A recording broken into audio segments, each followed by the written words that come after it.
한화투자증권 구독자 여러분 안녕하세요. 복잡하고 어려운 세금 이야기를 쉽게 풀어보는 세금 아끼는 길 세무로입니다.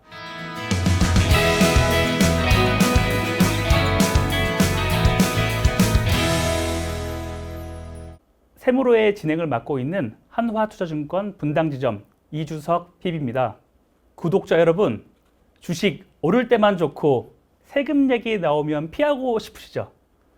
작년 한 해에 해외 자산 투자로 얻은 수익에 대해서 올해는 얼마나 세금을 내야 되나요? 라는 질문이 가장 많은 시즌입니다. 우리가 매년 반복되는 질문인 만큼 꼭 짚고 넘어가야 될 부분입니다. 헷갈리고 어려운 세금, 이제는 제대로 알고 넘어가야죠. 오늘도 어려운 세금 이야기를 쉽게 설명해 주실 오재규 세무사님 모셨습니다. 세무사님 안녕하세요. 안녕하세요. 오재규 세무사입니다. 세무사님, 요즘 저희 지점 고객님들은 국내 주식은 기본이고 미국 주식, 리츠에 해외 ETF까지 투자를 굉장히 많이 하시더라고요. 네, 맞습니다. 요즘에는 투자도 해외 직구처럼 편하게 하는 시대죠. 예전에는 해외 투자가 고수들만 하는 영역처럼 느껴졌지만 지금은 계좌 하나만 있다면 누구나 할 수 있는 그런 시대가 되었습니다. 휴대폰 하나로 월배당 ETF도 사고 글로벌 리츠에도 투자하고 정말 다양한 자산에 글로벌하게 분산 투자하는 분들이 많아졌습니다. 하지만 해외 주식에서 투자를 통해서 우리가 수익이 나면 기분은 좋은데 막상 세금 낼 때가 되면 생각보다 세금 너무 많이 나왔는데? 라는 볼멘 소리가 절로 나오곤 하더라고요. 특히 이렇게 해외 배당 소득을 받은 분들께는 세금을 2번이나 내는 거 아니냐고 이렇게 고민들이 많으시던데요. 세무사님, 실제로 이중과세가 되는 걸까요? 네, 많은 분들이 그렇게 느끼실 수도 있을 것 같아요. 해외에서 세금을 내고 국내에서도 종합과세 대상이 되면 또 과세가 되니까 이중과세처럼 느끼실 수가 있을 것 같습니다. 하지만 이런 경우에는 외국납부세 공제라는 제도를 통해서 이중과세를 막을 수 있습니다. 여기에서 바로 오늘의 주제가 나옵니다. 해외에서 받은 배당소득, 세금 2번 내지 않는 방법. 많은 분들께서 가장 헷갈려하는 그 내용을 오늘 한번 깔끔하게 정리해 드릴게요. 그리고 외국납부세 공제에 관련해서 개정된 내용도 살펴볼 예정이니까 끝까지 집중해 주세요. 먼저 해외 배당소득이 국내에서 어떻게 과세가 되는지 한번 알아보겠습니다. 세무사님, 해외 배당소득이 정확하게 어떤 구조로 세금이 매겨지나요? 해외에서 배당을 받을 경우에 배당소득으로 봐서 해외에서 원천징수가 먼저 되는데 원천징수 세율은 해당 국가별로 조세조약상 세율에 의해서 정해집니다. 이때 원천징수되는 세율이 국내 원천징수 세율인 14%보다 낮다면 국내에서 추가로 징수하게 됩니다. 해외에서 배당을 받을 경우에는 외국에서 한 번 세금이 징수가 되는 거네요. 그렇다면 국내 원천 징수 세율보다 외국에서 원천 징수된 세율이 더 높을 때는 어떻게 되나요?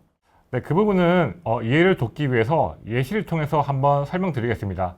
국내에서 배당소득이 2천만 원 발생했고 중국에서 배당소득이 600만 원 발생했다고 가정해 보겠습니다. 중국의 경우에 조세조약상 세율이 10%이기 때문에 600만 원의 배당소득에 대해서 먼저 10%의 세율로 해외에서 원천징수가 이루어집니다.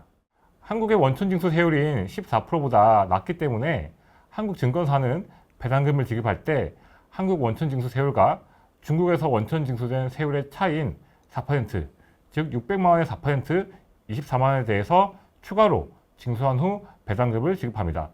반면에 미국에서는 15% 세율로 원천징수가 이루어집니다. 앞서 예시를 미국 사례로 바꿔보면 600만 원의 배당소득에 대해서 15%로 원천징수가 되고 이는 한국 원천징수 세율인 14%보다 높기 때문에 국내에서는 추가로 세금을 징수하지 않습니다. 이렇게 배당이나 이자소득을 지급받을 때 원천징수가 되는데 이러한 금융소득이 연 2천만 원 이하인 경우에는 소득을 지급받을 때 과세가 되는 분리과세로서 과세가 종료되기 때문에 별다른 문제가 없지만 금융소득이 연 2천만 원을 초과하게 되면 종합과세 대상이 되어 다른 소득과 합산해서 세금을 다시 계산하게 됩니다. 그러면 금융소득에 대해서도 추가로 과세가 될 수 있습니다. 잠깐만요, 세무사님. 해외 주식에서 받은 금융소득과 국내에서 받은 금융소득이 합쳐서 2천만 원을 초과하게 된다면 이미 저희가 해외에서는 세금을 납부를 했는데 더 이어서 국내에서도 추가로 세금을 납부를 해야 된다는 의미네요. 이렇게 되면 이중과세를 당하는 느낌이 드는데 그렇다면 너무 억울할 것 같은데요. 어떤가요, 세무사님? 네, 맞습니다. 이미 세금을 낸 것 같은데 추가로 세금을 내야 한다면 겉보기에는 이중과세처럼 느껴질 수가 있습니다. 그래서 세법에서는 이중과세를 방지하기 위한 조정장치를 마련해 두고 있습니다. 국내에서 받은 금융소득이 종합과세 대상이 되어 세금을 다시 계산하게 될 경우 이미 원천 징수된 세금은 결정사액에서 기납부 세금으로 공제받을 수가 있고 해외에서 실제로 납부한 금액은 외국 납부세 공제를 통해서 이중과세를 방지할 수 있습니다. 아까 봤던 미국의 사례를 가지고 이어서 설명드리겠습니다. 과세 표준을 보시면 미국에서 받은 배당소득 600만 원과 국내 배당소득 2천만 원을 합하여 2,600만 원입니다. 금융소득이 2천만 원을 초과했기 때문에 종합과세 신고를 하셔야 되는데 금융소득에 대해서 세율을 계산해 보면 산출세액이 364만 원 나옵니다. 여기서 외국에 실제 납부한 세금은 외국 납부세 공제로 차감해 주고요. 이때 외국 납부세 전액이 공제되는 것은 아니고 일정한 한도가 존재하는데 이 한도는 산출세액의 종합소득 중 국외 원천소득 비율을 곱해서 계산합니다. 그러니까 쉽게 말해서 국내에서 납부해야 할 세금을 한도로 공제한다라고 이해하시면 됩니다. 그리고 국내에서 배당을 받으면서 미리 원천 징수했던 세액을 기납부세액으로 차감해주면 됩니다. 우리가 쉽게 말해서 해외에서 이미 세금을 납부를 했다면 국내에서는 그만큼은 세금을 덜 내도 된다는 말씀이시군요. 그런데 세무사님, 국내에서 납부할 세금을 한도로 이렇게 공제를 해준다고 말씀을 하셨는데 그 한도라는 개념이 잘 이해가 되지 않습니다. 또 미국을 예시로 들어주셨는데요. 그 예시를 보자면 미국에서 15%, 즉 90만 원이 원천 징수되었고 하지만 실제로는 84만 원만 공제가 되었더라고요. 그렇다면 90만 원에서 84만 원, 그 차액 6만 원은 어떻게 처리되는 걸까요?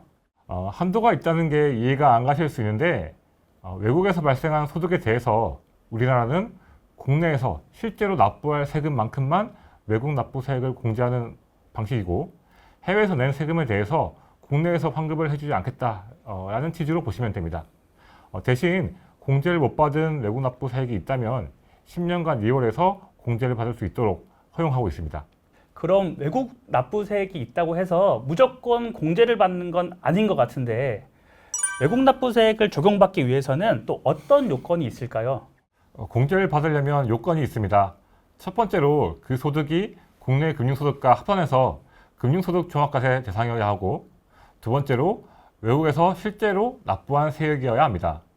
그리고 세 번째로 해외 소득과 세액을 증명할 서류가 필요합니다. 금융소득 종합과세 대상자 중에서 해외 금융소득이 있는 분들은 무조건 챙기셔야겠습니다. 그렇다면 증명할 서류는 어떤 종류의 서류들인가요? 저희가 따로 거래한 증권사에게다가 요청드리면 될까요? 네, 맞습니다.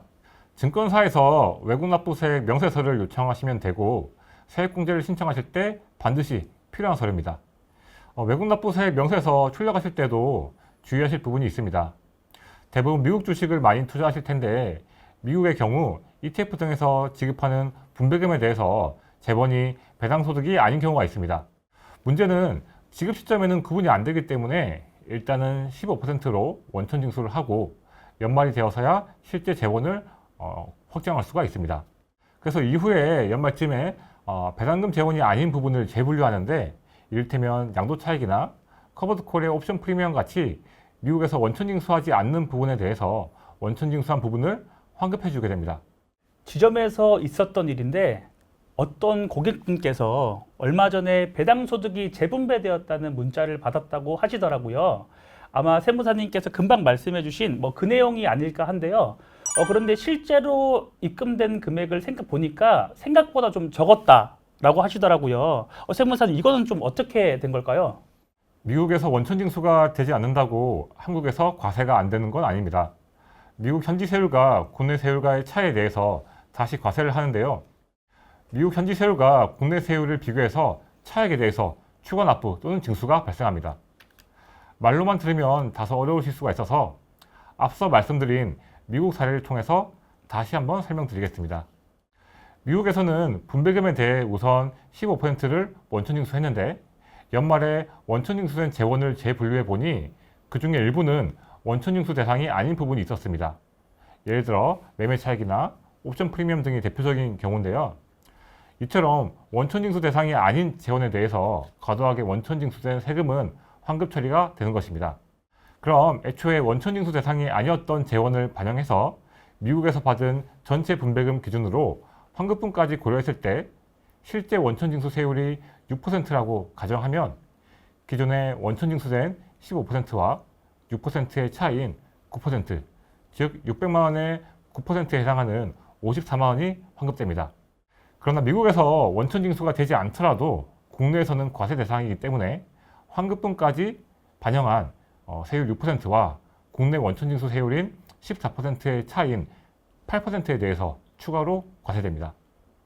따라서 600만 원에 8%를 적용하면 48만 원이 추가로 징수가 되고 환급분과 추가 징수분의 차익인 6만 원만 최종적으로 수령하실 수가 있습니다.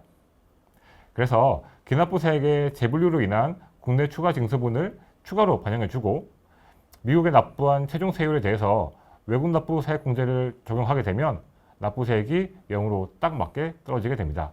네, 세무사님 이렇게 그림과 함께 사례를 통해서 설명을 해주시니까 아주 직관적으로 잘 이해가 되는 것 같습니다.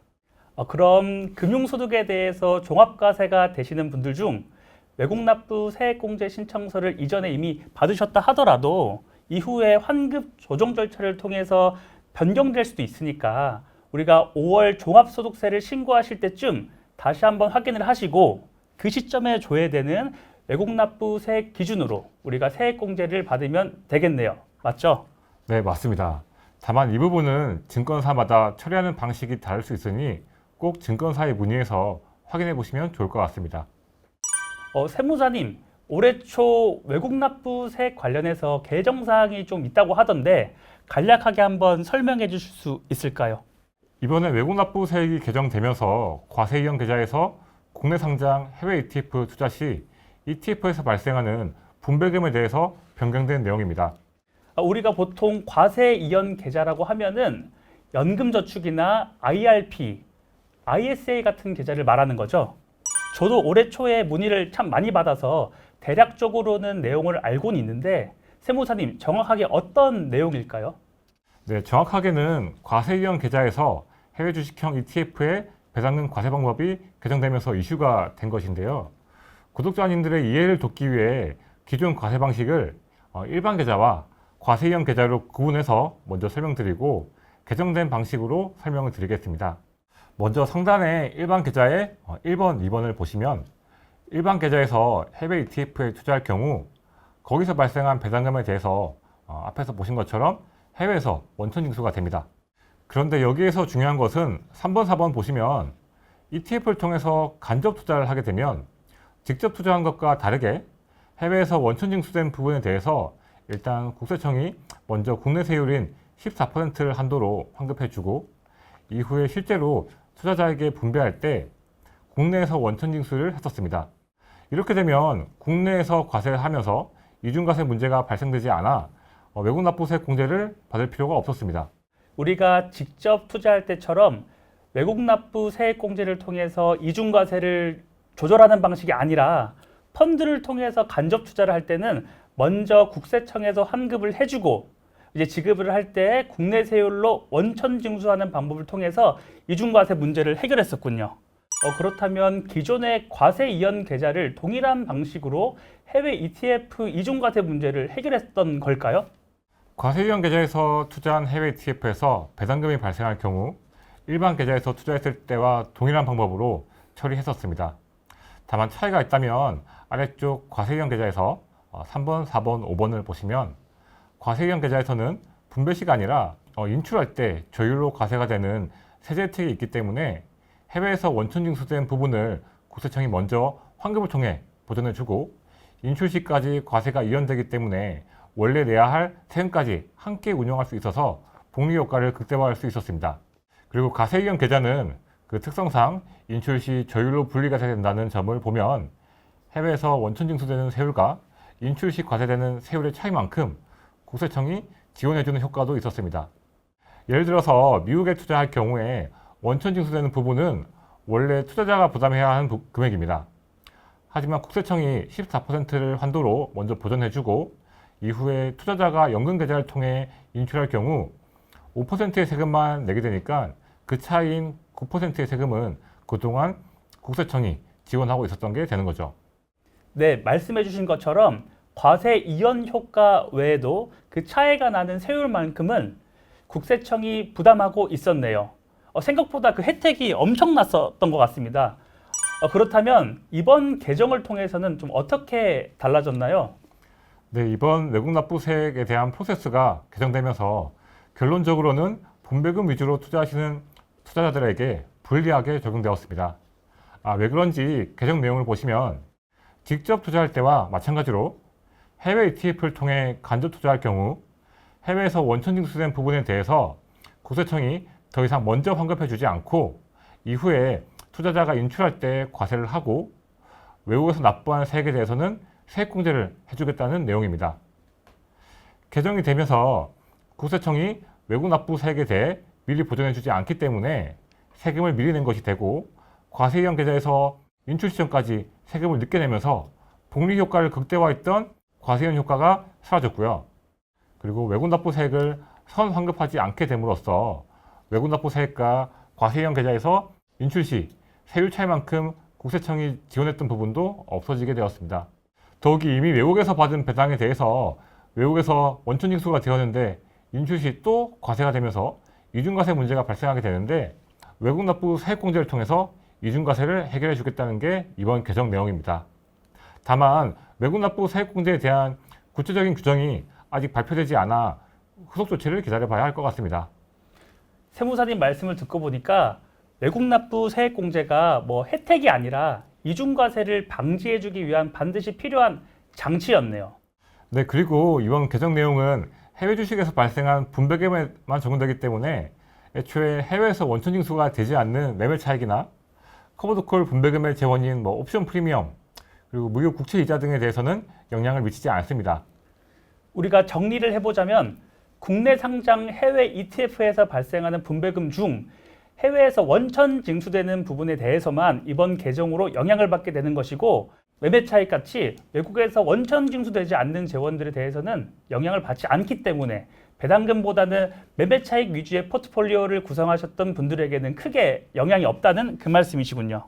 어려운 내용을 쉽게 설명해 주셔서 감사합니다. 해외에 투자하시는 분들은 올해도 세금을 많이 냈네 하고 푸념만 하시기보다는 세금이 제대로 납부됐는지 꼼꼼히 확인하는 습관을 들이는 것이 중요합니다. 맞습니다. 세금을 낼 때 확인하는 습관이 가장 중요하고요. 외국 납부세액 알고 보면 그렇게 어렵지 않습니다. 명세서 확인, 신고서 반영, 그리고 공제되었는지 체크 이 세 가지 단계만 꼭 기억하시면 됩니다. 이번 5월이 종합소득세를 신고하는 중요한 달인데 오늘 안내해드린 유의사항을 잘 숙지하셨다가 절세 가능한 부분을 꼭 챙기셔서 성공적인 투자하셨으면 좋겠습니다. 우리 구독자분들께서도 절세에 도움되는 시간이 되셨기를 바라면서 하나투자증권 구독과 좋아요, 알림 설정까지 부탁드립니다. 세금 아끼는 길 세무로 저희는 알찬 이야기로 다시 돌아오겠습니다. 감사합니다.